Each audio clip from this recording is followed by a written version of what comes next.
Halo Sobat Sehat semua, Assalamualaikum warahmatullahi wabarakatuh. Salam jumpa kembali dengan saya Sugito di channel Berbagi Sehat, channel edukasi dan motivasi seputar asam lambung, GERD, anxiety, psikosomatis. Berdasarkan pengalaman saya sebagai orang yang pernah mengalami gangguan asam lambung, GERD, anxiety, psikosomatis. Harapan saya khususnya kepada teman-teman yang masih dalam penderitaan asam lambung, GERD, anxiety, psikosomatis, setelah menonton video ini akan dapat tersugesti dan termotivasi untuk dapat cepat sembuh. Saya bisa sembuh, insya Allah teman-teman pasti juga bisa sembuh, badai pasti berlalu. Baiklah teman-teman, pada kesempatan kali ini saya akan berbagi seputar asam lambung, GERD, anxiety, psikosomatis dengan topik cara sederhana pulihkan asam lambung psikosomatis. Baiklah teman-teman ya, sebelum saya lanjutkan, tolong yang belum subscribe channel ini, klik subscribe dan loncengnya, supaya teman-teman tidak ketinggalan konten video-video berikutnya. Dan jika suka, klik like, selalu bagikan ke sosial media teman-teman, semoga bermanfaat buat kita semua. Baik, kita lanjutkan. Jadi topik kita kali ini adalah cara sederhana pulihkan asam lambung psikosomatis. Teman-teman semua perlu kita sadari bahwa penderitaan asam lambung, GERD, anxiety, psikosomatis yang disebabkan oleh multifaktor ya, baik itu faktor fisik maupun faktor psikis, dengan sensasi yang sangat beragam ya, mulai dari ujung rambut sampai dengan ujung kaki yang sering kita kenal sebagai 1001 rasa sensasi, memang sungguh luar biasa, sungguh dahsyat dan perlu kita tangani dengan bijak agar penderitaan asam lambung, GERD, anxiety, psikosomatis dapat cepat membaik hingga sembuh total.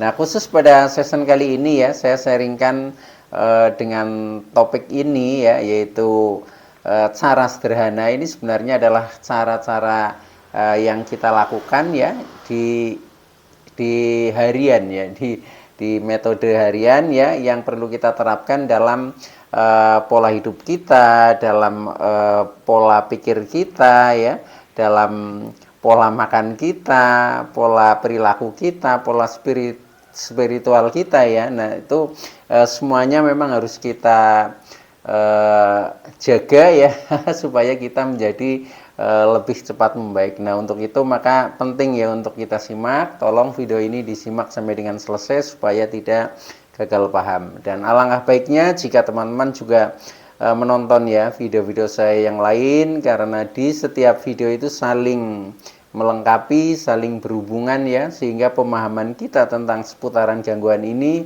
jauh menjadi lebih komplit ya.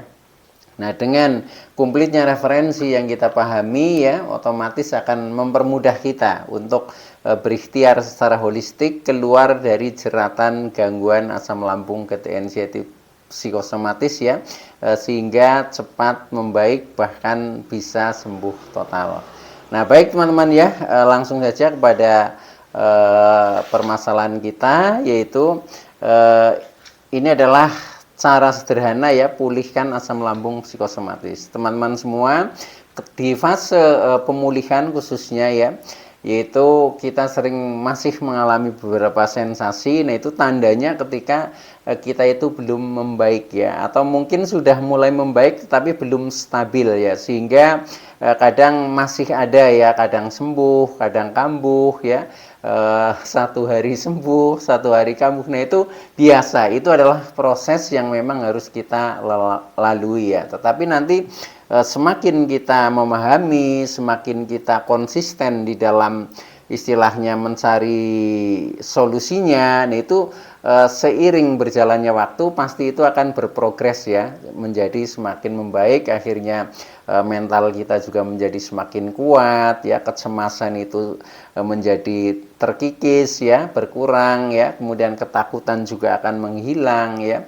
Nah, akhirnya secara fisik juga kita akan menjadi lebih kuat kembali ya, menjadi normal kembali. Secara psikis juga secara mental kita akan kuat kembali. Nah, disitulah nanti kita mulai ya timbul keberanian, timbul percaya diri. Nah, akhirnya kita menjadi sembuh secara permanen teman-teman ya. Nah, maka dari itu ini penting untuk kita pahami ya.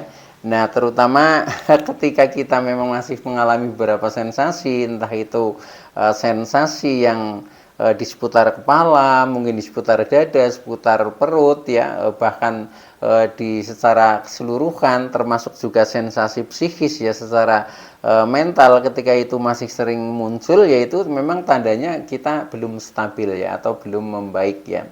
Nah, sensasi-sensasi itu yang sering kita rasakan, bahkan kadang itu yang membekas, ya, melekat agak lama, itu contohnya ketika kepala kita masih sering merasakan kepala berat, ya, masih keliengan, ya, masih sering pusing-pusing, ya, itu seperti itu, ya. Nah, termasuk ketika kita pandangan kita masih kabur, ya, buram, kadang bergelombang, kadang kekuning-kuningan, ya, kadang berkunang-kunang. Nah, itu memang sensasi-sensasinya seperti itu ketika kita masih anxiety-nya masih tinggi, ya, termasuk apalagi yang ketika kita mulut untuk makan saja rasanya nggak enak, ya, masih ada rasa keasam-asaman, kemudian hidung selalu mampet seperti flu, ya, tapi tidak flu, telinga berdenging. Nah, itu ketika kita masih dalam istilahnya banyak sensasi. Nah, seperti itulah, ya, yang memang kita alami, ya, tetapi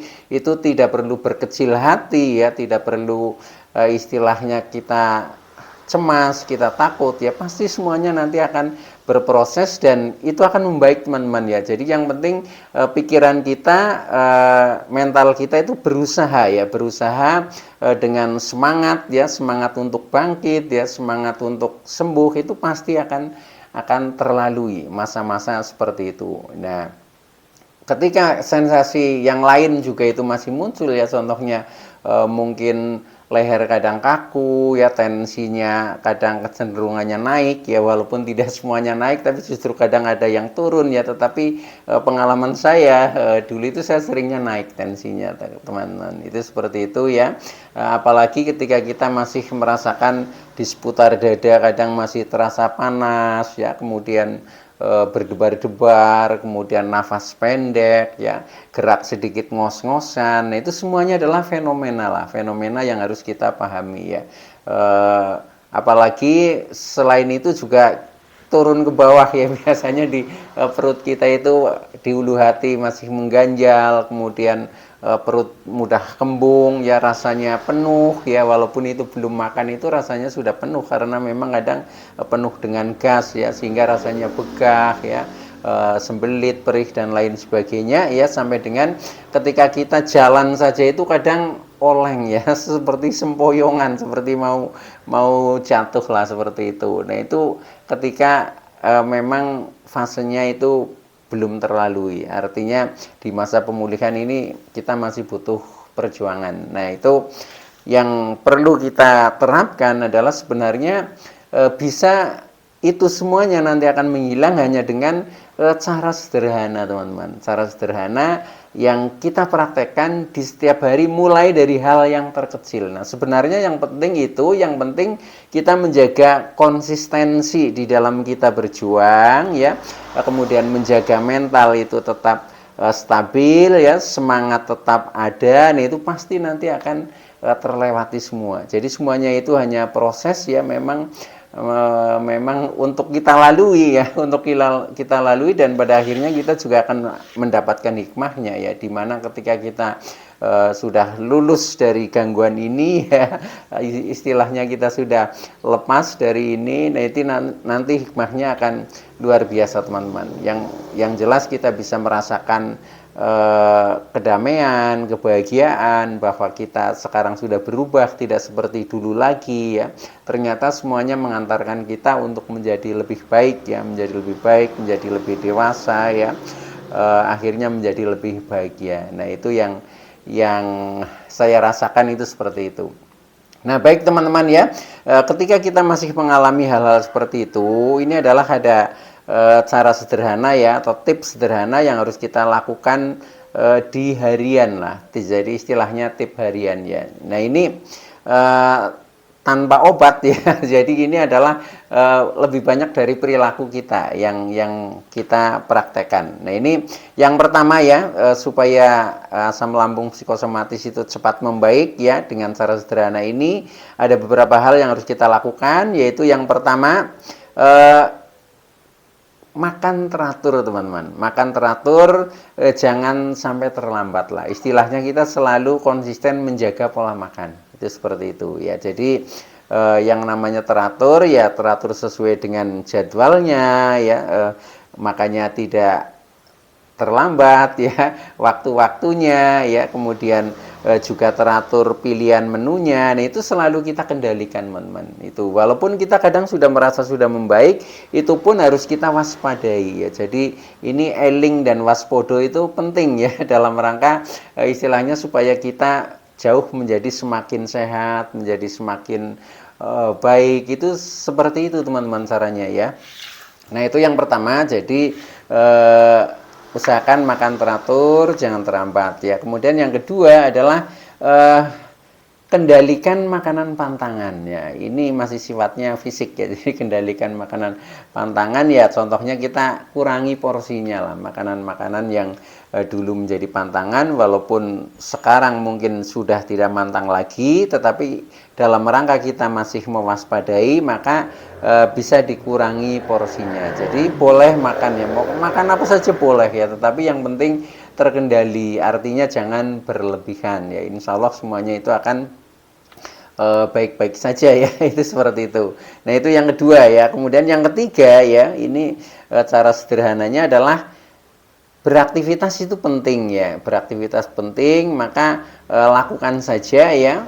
Berusaha beraktivitas normal, tetapi jangan berlebihan ya. Karena kalau berlebihan akhirnya kita kecapean ya sudah, itu kadang memicu kita asam lambung kita menjadi tidak normal ya, kadang menjadi naik ya. Nah akhirnya sensasi-sensasi itu akan muncul kembali. Maka itu juga harus disadari ya, kita aktivitas itu penting supaya tubuh juga bergerak ya, supaya aktif. Nah itu tetapi jangan berlebihan. Nah yang mengendalikan siapa ya? Diri kita sendiri ya. Ukurannya apa? Ukurannya ya kita dari perasaan kita sendiri. Kalau kita sudah merasakan cukup, kita sudah merasakan agak lelah ya, disitulah batasnya. Berarti kita harus berhenti dulu atau istirahat dulu. Itu seperti itu teman-teman ya. Jadi kita berusaha istilahnya memahami ya, mencermati diri kita sendiri. Jangan kita bergantung pada orang lain, karena penderitaan ini yang mengalami kan kita sendiri. Jadi yang lebih paham ya, yang lebih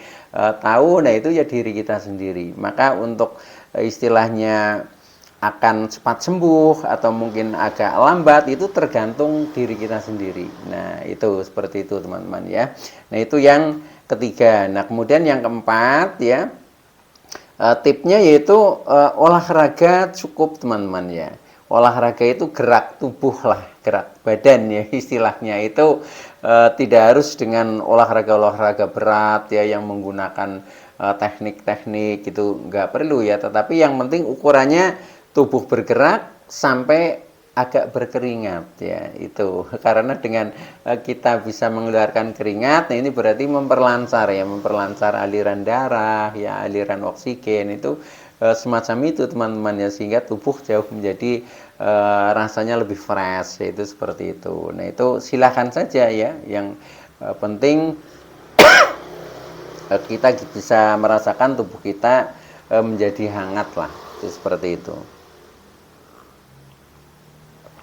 Nah, masih hubungannya dengan itu, olahraga cukup, berarti ini juga lawannya istirahat juga harus cukup ya. Jadi tidak hanya istilahnya beraktivitas dan bergerak, tetapi juga istirahat cukup ya. Nah istirahat cukup itu ukurannya ya sekitar 7 atau 8 jam lah. Karena penderitaan kita masih serius ya, nah itu usahakan itu dipenuhi. Makanya untuk mengatur pola istilahnya kegiatan itu, kalau saya pakai pola 8-8-8 ya. Jadi 8 jam untuk istilahnya beraktivitas atau bekerja ya, 8 jam untuk relaksasi termasuk menyalurkan hobi, ibadah ya, santai dan lain sebagainya itu 8 jam. Nah, kemudian 8 jam berikutnya, nah itu yang untuk istirahat atau tidur, itu seperti itu.